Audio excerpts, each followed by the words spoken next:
మీనాకుమారి అని అమలాపురం.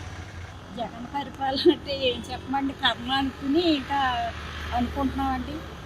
బ్రతకడానికి ఏమీ లేదు. పనులు చేసుకునే వాళ్ళకైతే పనులు లేవు. ఎందుకంటే బంగారం కంటే రేట్ ఎక్కువైపోయింది. పనులు చేసుకునే వాళ్ళకి పనులు లేవండి. కొట్టు దగ్గరికి వెళ్తే ఉప్పు పప్పులు కొనుక్కోవాలంటే సామాన్యుడు కొనుక్కోలేకపోతున్నాడు. చాలా భారం పడిందండి. ప్రస్తుతం పేదవాడి మీదే పడిందండి. నిత్యావసర వస్తువులు ఏంటి, గ్యాస్ ఏంటి, పెట్రోల్ ఏంటి, ఏది పేదవాడు కొనుక్కునే స్థితిలో లేరండి. చాలా దారుణాలు కూడా జరుగుతున్నాయండి. దీన్ని ఎక్కడన్నా ప్రస్తావించిన వాళ్ళకి మళ్ళీ చాలా ఏదో పనిష్మెంట్ ఇస్తున్నారండి. వాళ్ళు ఏ విధంగానూ బ్రతకడానికి ఆస్కారం లేదండి ఈ గవర్నమెంట్లో.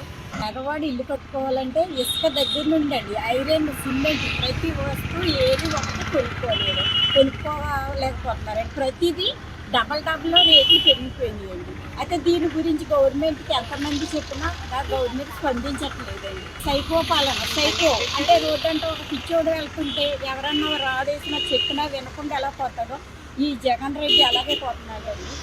మా బాధలు, పేదవాడి బాధలు వినేటట్టు ఆయన లేరండి.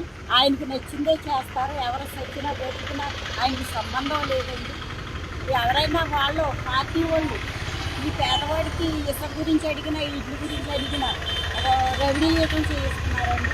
అది ఒక పక్కనేమో కష్టాలు అన్ని రేట్లు పడిపోయి రెవెన్యూతం ఏ మానవుడు కూడా భరించలేకపోతున్నారు. పేదవాడైనా ఉన్నవాళ్ళైనానండి చాలా కష్టంగా ఉంది సార్.